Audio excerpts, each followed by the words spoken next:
Do you sometimes find yourself in the mood for a book that's all mood? That's all vibes, as the kids would say? Atmosphere is probably one of our favourite things to read. A book that pulls you in, lulls you in, either with its language or, in this case for this video, specifically with its physical atmosphere. The feeling that it gives you. Is it oppressive? Is it expansive? What mood does the book put you in? Here's a list of books that elicit this kind of mood. Welcome back to StoryTube.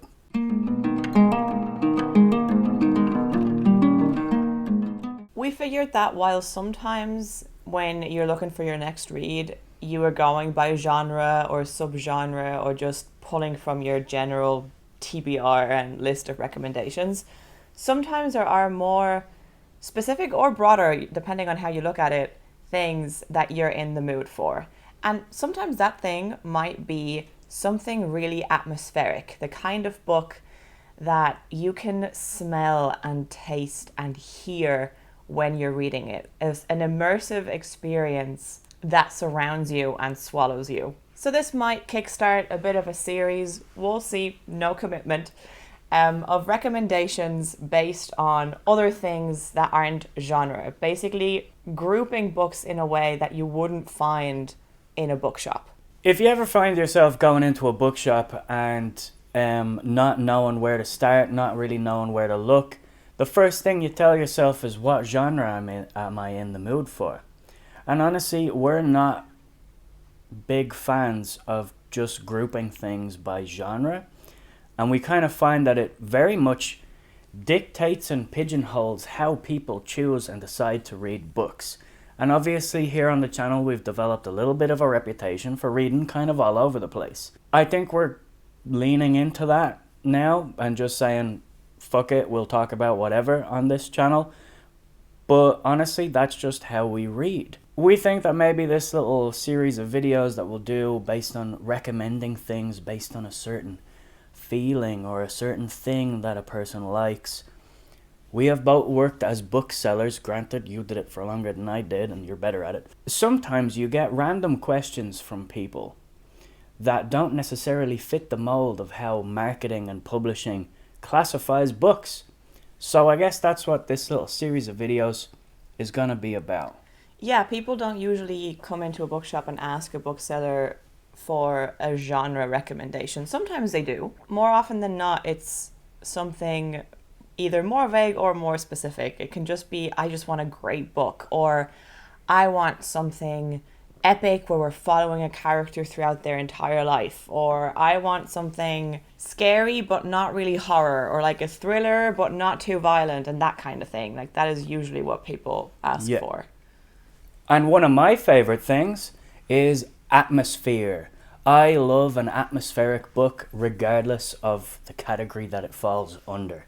And sometimes I might go into a bookshop and ask somebody, give me a recommendation of something atmospheric. So we have a stack of books here around us today that will fit this vibe. All vibes. No plot, all vibes. That's what the children say. Yes. The first book I'm going to recommend to you that's all vibey vibes is the vibbiest, vibiest book I've ever read in my life. And it's probably my favorite book. This is La Sombra del Viento by Carlos Ruiz Zafón. The Shadow of the Wind. This book is all vibes. This is one of the most immersive atmospheric reads I've ever had, and it is essentially the main reason I love it so much. I also love the language and the prose in it, both in Spanish and in its translation. I think the translation is wonderful. But basically, this is set in post-Civil War Barcelona. It has a sort of magical noir quality to it, and the language flows that way, and you immerse in the architecture and the smell and the fog and the lights and the dim lights of Barcelona in the 1940s. And this concerns a young boy, Daniel, who is taken to a bookshop, or the Cemetery of Forgotten Books, a little used bookstore. That is such a great name and concept. I love that so much. Yes. He is told by his father to pick out a book, choose a book, and you'll protect this book for the rest of your life. And he picks out a little book called The Shadow of the Wind by an author of the name of Julian Carax. And basically he gets sucked into this book. So there's sort of a story within a story in this book. And he wants to find out more about this enigmatic author, Julian Carax. And essentially, it's a tale about growing up in post-Civil War Spain. But it's about a lot of different things. Mm-hmm. And it's also about the love of books. Mm-hmm. Hey, there's a book about the love of books. What a surprise. But honestly, it is the atmosphere, the descriptions, the way you immerse into the story. It's a storyteller quality to it. You get sucked in. You get pulled away, whisked away. It's the kind of book where you sit down, you make yourself a hot beverage, and you read like 100 pages in a sitting, and you just lose yourself in time. So this is one of my favorite books. I don't want to give away too much more because there's like twists and turns and revelations in the story. And there's also a hint of magic to it, and it adds that little bit of quality to it. And there's that ambiguity that to me makes it feel all the more wondrous. So yeah, La Sombra del Viento is one of my favorite books, if not my favorite book. It's been a long time since I've read it. But yeah, it lives in my memory. Mm-hmm. And also, I bought this wonderful special anniversary edition for myself, which has some art in it that really kind of shows you the style and the vibe of the physical atmosphere, that sort of 40s noir aesthetic. And the lighting is just very, very cool. And very indicative of what this book is. Love that little creaking of the spine. Yeah, as you were speaking, there are a couple of genres and subgenres that just lend themselves to vibes. And I think magical realism is one of them. Yeah. Noir is another. The first two books that I'm going to talk about, I paired together, not because they're in any way really related, but just because they're both classics, I suppose. And one of them is Wuthering Heights by Emily Bronte, which is probably the definition of no plot, all vibes. And the other one is The Castle of Otranto by Horace Walpole, which is much plot and also much vibes. There's not that much that I need to say, I think, about Wuthering Heights. Everybody knows this book. It is the superior Bronte novel, in my opinion. And it is set on the moors in the north of England. It's in the north of England. Yorkshire. Yeah. And it's just all about people being really depressed and fucked up and not being able to communicate their emotions properly, and all of that being mirrored in the setting. It's a very isolated place where nature has a very strong presence, and there's this sense of constantly fighting to stay alive, not in a literal like somebody's trying to kill me kind of way, but just like humanity is not the main force in this place. It's the winds and the fields and the rain and the damp and the dark. The best description I have for it is that I read this at the best time possible.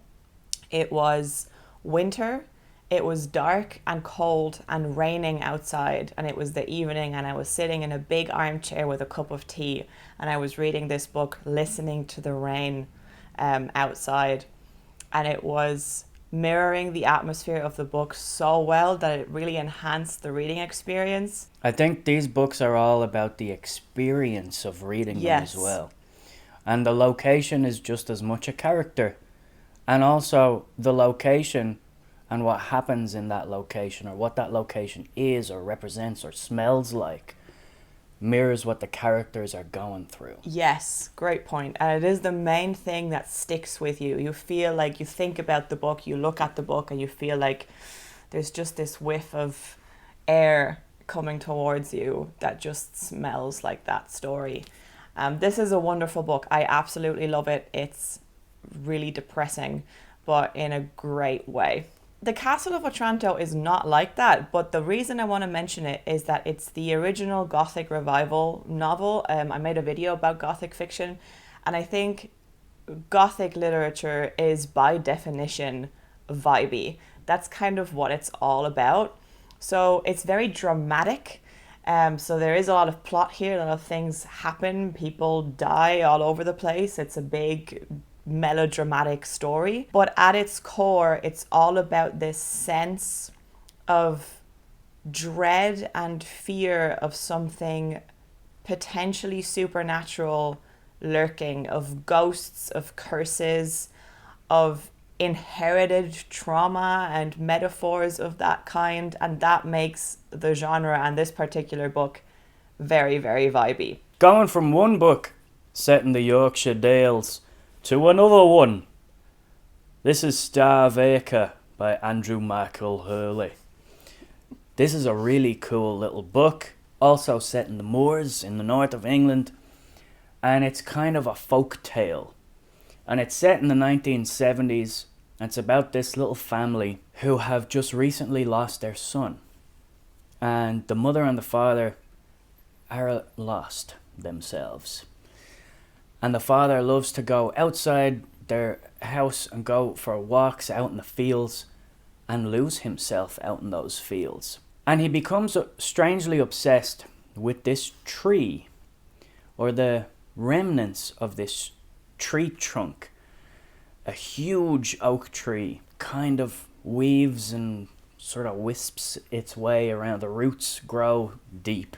And it's sort of a physical representation of cutting something off at the roots, of pain cut off at the surface, but there's so much deep intertwined roots of it that you can't see, that aren't going anywhere. The characters here are trying to get over that pain, and the mother, the wife, starts to experiment with the occult and seances and trying to contact her dead son.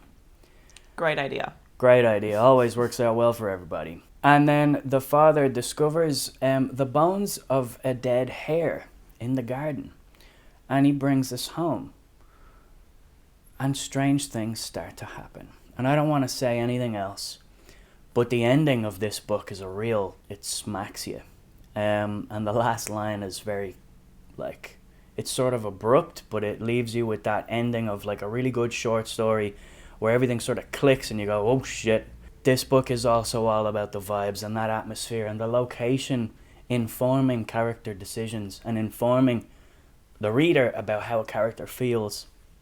And everything is sort of a metaphor for everything else in the book. It's the kind of metaphor that works because not all of it is intentional. It's probably just Andrew Michael Hurley was cooking.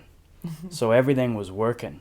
And then you can just see things popping up everywhere, little bits of symbolism that he probably didn't intend, but because everything is bubbling and simmering, it just works. This is a very cool little book.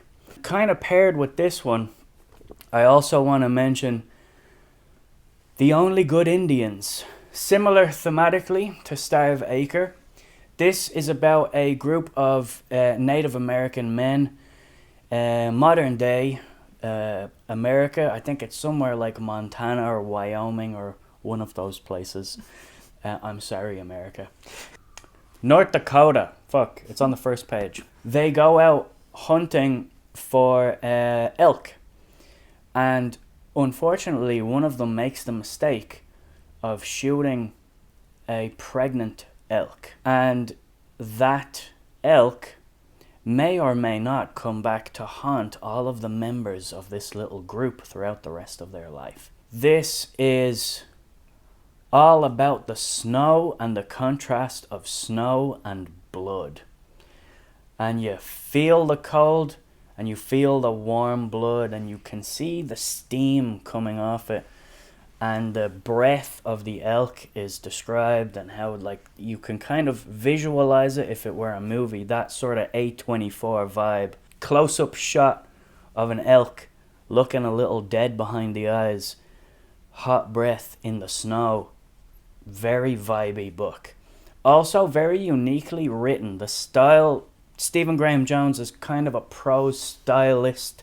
It's just a very interesting book, and it's a book with a lot of layers to it, a lot of depth to it, and it just reminds me that I'm very looking forward to his next book, his newest book, The Buffalo Hunter. I think Stephen Graham Jones is tapping into a lot of, modern Native American culture and superstitions and the sort of symbolism and metaphor that is rich in all of that stuff. And obviously Native American experience in the United States. This is a very, very good book as well, and all about the vibey vibes.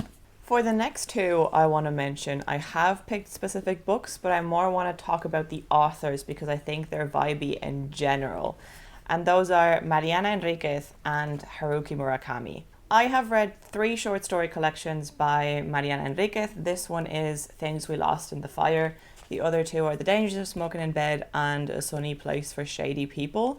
And all 3 of those, I think, fit this umbrella term of vibes and atmosphere. Something that she has in common with Murakami, I think, even though they are like distinctly different from each other as writers, is that their atmosphere comes from their prose. So more so than there being a specific sense of place, it's creating a very distinct tone with the prose and the way it's written, and that is the main thing that hooks you as a reader and makes you want to keep going.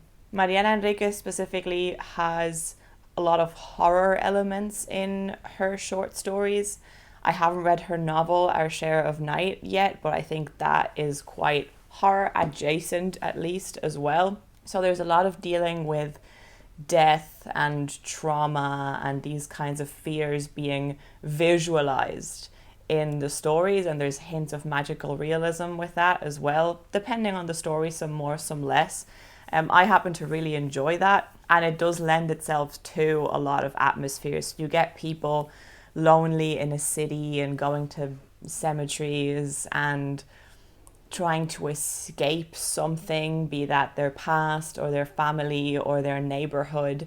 So there's different ways in which she creates atmosphere, but I think it's always very present. And when I think of her books, I think less of specific stories or characters or plot points. I think about how they made me feel. And Murakami is similar for me. So this one is my favorite, which is Sputnik Sweetheart. Another one that I love is After Dark. It's also pretty short. And I couldn't tell you a lot about what happens in those books. I don't remember specifics, but I do remember this feeling. And he has a lot of recurring themes, but he has a lot of characters feeling lonely when they're surrounded by people in a big city. And that happens both in Sputnik Sweetheart and in After Dark, and After Dark especially. And that creates this very specific atmosphere, a sense of loneliness and maybe of traveling, trying to find something, finding something to be obsessed with, to get joy out of, trying to get human connection. And he also has these elements of magical realism, of just things that are not quite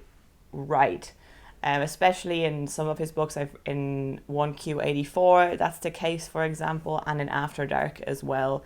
And he's a writer that I go back to for his prose and what that creates, like a very distinct flavor. So I think they're vibey in a slightly different way than most of the stuff on this list, and I was wondering if they should be included, because I think books that shine through their prose are a slightly different category, but I think these two do specifically create a feeling, and then what we were saying in the beginning, like a tone, something that you can really sink your teeth into that feels distinct with their prose. So I think it fits the category of vibes. The air is meaty. Yes, it is. I have another little pairing here because these two books are somewhat similar in their atmosphere, but not necessarily similar in their tone.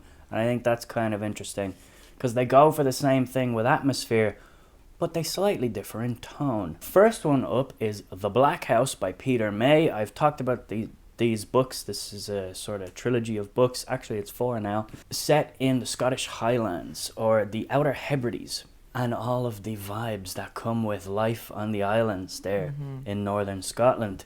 And the other one I want to mention here is The Searcher by Tana French, which is set in the west of Ireland. Set out in Galway. Do you know what I mean? The Black House by Peter May is kind of similar to a couple of these books that we've talked about, quite oppressive almost in its atmosphere. The description of rain and waves crashing against cliffs and just this rugged, jagged landscape fits very, very well with how the characters are feeling in this book. There's a lot about repressed memory and trauma with the church and small town just itself being oppressed by strict, tight roughness. Similar to what you were saying before, I couldn't tell you a huge amount about plot details in this book. I read it about a decade ago, more maybe. But I just remember how this makes me feel. And I love it for that, because I get immersed in it. And it does, it sort of whisks you away. It's taking you from the comfort of your sofa to some place that is dangerous, that is almost like otherworldly. But this one differs from The Searcher in the sense that The Searcher is a little more calm. It's a little more like, it's like washed. It's there's a sense of ease because the character wants a sense of ease. And that sense of ease kind of creates a bit of a false sense of security almost, but you fall into the atmosphere. And then when bad things start to happen in this book, that calmness is threatened, and it kind of heightens the tension of the book. And to give you a little premise of what these books are about, this is about a detective inspector from Edinburgh who goes back to his hometown on the Isle of Lewis to investigate a murder that is very linked to his past and to his childhood and to those repressed memories that I'm talking about. And the landscape plays just as much of a part, and there's little bits of culture on the Scottish Islands. There's this bird hunt that they go on, I think it's every year, I don't remember. That's sort of like a rite of passage for young men to go on when they come of age. And that's a big theme that Peter May writes about, these sort of rites of passage for young people when they kind of hit adulthood.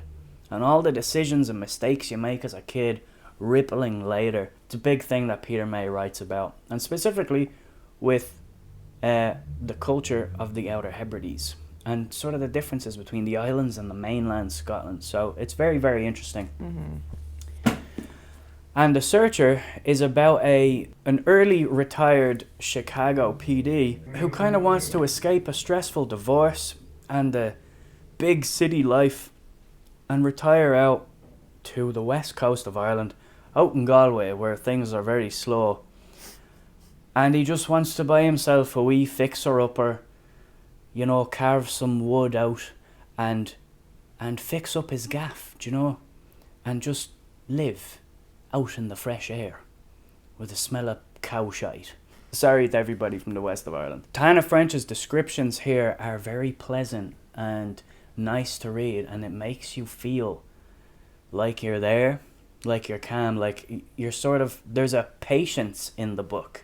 There's like, we want to stop taking things so quickly, so seriously, so like life being at 100 miles an hour just does not work here. And Cal wants that. Cal is the main character in this book. But god damn it, these crazy people that he's found in this small town just won't let him relax. And there's a lot of humor in this book as well. So it's got a different tone to The Black House, but a similar sort of location informing the character and informing the reader about how characters are feeling. But there's a sort of a lighter tone and a calmer tone. And then when sort of the plot maybe kicks off a little bit, it's honestly quite secondary to the book. It's not that important. It's about how the characters are feeling, what they're processing, how they get along with each other, and the culture clash between Irish and American people. Very, very funny. There's a little bit of like American people taking things literally, and Irish people very much don't. And that kind of humor, creating a little bit of tension and almost learning how to speak a different language when they're all speaking the same language. Very interesting book, all about the characters, and yeah, all about the vibes too. Next up is a book that we have also talked about on the channel before that is a bit of a stand-in for a whole subgenre that is characterized specifically by its vibes, and that is In a Lonely Place by Dorothy B. Hughes. This was published in the 1940s, and that's also when it's set in LA, and it's all about the fog and the streetlights and the cigars and the whiskey. There's a serial killer on the loose, and we have a writer who is kind of inserting himself into an investigation with his friend who's a detective and the detective's wife, and it is deliciously 1940s and deliciously noir. She also plays with the expectations of the genre, kind of. A theme for these books. The actual mystery and the actual investigation are not what this book is about.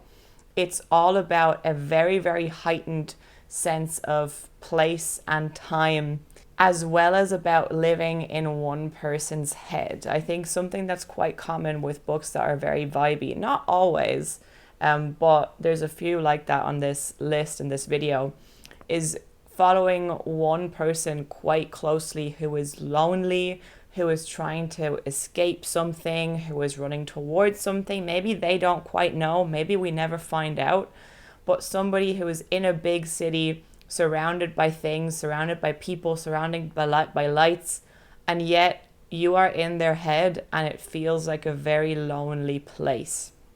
And that is just heightened by having this very, very strong sense of place around them. This is a great little book. It's also a nice little time capsule. It makes it even more interesting because it was written and published by a woman in 1947, and I highly recommend it. And then I have another book here that does the exact same thing in terms of atmosphere, really, only it does it visually, and that is Criminal by Ed Brubaker and Sean Phillips.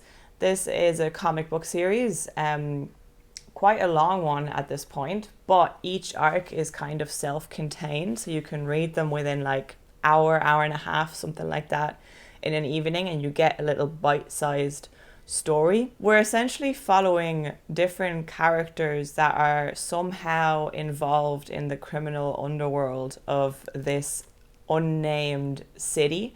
We have recurring characters that are both people and places. Places like a bar called the Undertow. Yeah. It was called the Undertown, but the N fell off.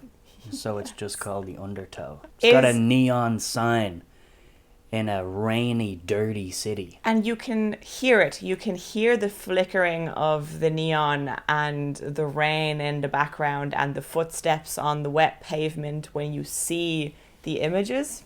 I think it's actually on the cover. There you go. The Undertow.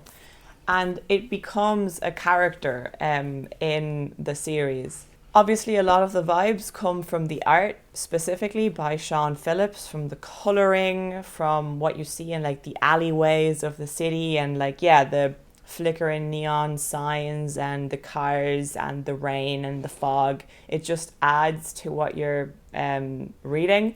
So in this case, similar kind of atmosphere, just visually as well as written. Another two that I feel sort of go together, somewhat similar in tone, but we'll get into it.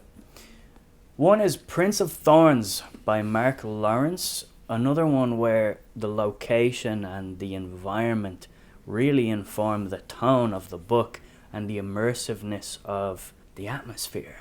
This is about a young boy who basically survives an assassination attempt from his father, and his mother and young brother get killed, and he's left to die in briar thorns, in like this bush of thorns. But he survives, and then he winds up rolling with a bad crowd. And his dad is the king, or is it his uncle? Don't really remember. His dad is the king, I think. His dad's the king. Yeah. Anyway, this book has a lot of traveling band and necromancers and dream sequences and a sort of ethereal, otherworldly feel to it, with again another isolated character that is going through some shit. And the writing feels like the environment of the book. It's all a little bit surreal at times. There are certain passages in the book that you're sort of unsure about what's real, what's not. The character's mind is fractured and broken. And honestly, this is a trilogy of books called The Broken Empire. Jorg is the main character. He kind of goes on this journey to maturity. He goes from immature, violent, angry young kid to a mature adult that kind of learns to accept what's happened to him and move past it. But this first book is all about the violence and the anger is caused because of what happens to him. Similar to the Black House, it's got a lot of like repressed memories that sort of come out, and sometimes they come out in the form of strange dreams that he has. And then there's also a lot of occult magic in it. And there's some very cool atmospheric descriptions of what happened in this world and weird things, and that intersection between advanced technology and magic that maybe creates a little bit of genre blendiness that also fits with these kinds of books. So that's really good. And the other one I want to mention, for similar reasons, is Elric of Melniboné by Michael Moorcock, a heavy metal as fuck book. And this is also very vibey. The descriptions are very heavy metal. Thunder, lightning, really dark clouds. A dude with a big fucking sword that traps souls. It's all vibes. And the writing, I think the writing is really, really good here. I know I haven't really read Moorcock, but I know that as prolific as he was, sometimes his writing was sacrificed a little bit. But in this first book, the writing is really tip-top. And also it's about this sort of lonely king figure that's just sort of trying to exist without stress. And nobody lets him. He's got an evil dickhead of a cousin who's trying to steal his throne, and it's just, yeah. It's a really, really cool book, and kind of paired similar to Prince of Thorns. I feel like this was probably a huge influence on that kind of lone sword-wielding traveler. And this one also gets quite surreal. Moorcock starts to introduce his multiverse concept in this. There's a little bit of dimension hopping. It's very odd, and it's very surreal and sort of, yeah, otherworldly. Very immersive book as well, though, and highly recommend it. The first book is only like 160 pages, something like that, so it's a quick read. I have one more, and that is Our Wives Under the Sea by Julia Armfield. I would say that her other novel, Private Rights, is probably more atmospheric and vibey, but I think this is the better book by a good bit. So this is what I'm going to talk about. What she does, what she is really, really good at, is creating these vibes with a very specific imagery that she uses to metaphorically speak about the themes of the book. And that imagery is water, and specifically salt water and the sea. And the theme is grief. We have two characters here that are married, the wives, and one of them was lost underwater, I think for like 6 months or something like that, in a submarine, in an expedition for her work. And she comes back and she's not quite the same. And that is the premise, and we interweave the past and what happened on the submarine with the present, and them just dealing with their relationship not really being the same anymore. And all of that, this struggle, this grief for a failing relationship, this grief for a relationship that might not yet be over, grief for a person that might still be there but is not the person that you loved anymore, is visualized with this imagery of salt water. And she does that so well. It conjures up some really interesting visuals. I actually think like a comic book adaptation of this, like a graphic novel adaptation, would be so cool. Because it could veer easily into like a little bit of body horror, if you heightened that a little bit. But it's just beautifully sad. That is really what this book is. And the way that imagery is used is perfect to conjure up those feelings. So this is atmosphere really in heightened feelings and emotions and exploring those visually. A wonderful book. So if you're interested in any of these books, please do pick them up and come back and let us know if you read them and like them. If you don't like them, you've never heard of us before. Also, let us know if this is how you look for recommendations. Like, what kind of thing do you find yourself in the mood for sometimes that isn't necessarily tied to a genre or a subgenre? Also, what kind of questions would you ask a bookseller if you're looking for a book? And put that down in the comments so you give us more ideas of these kinds of videos to make. We have a little list going, but, you know, that list is finite. So please let us know in the comments. And if you like the video, give it a like and do all that stuff that YouTubers tell you to do. AKA subscribe to the channel. That. Thank you so much for watching, and we'll see you next time.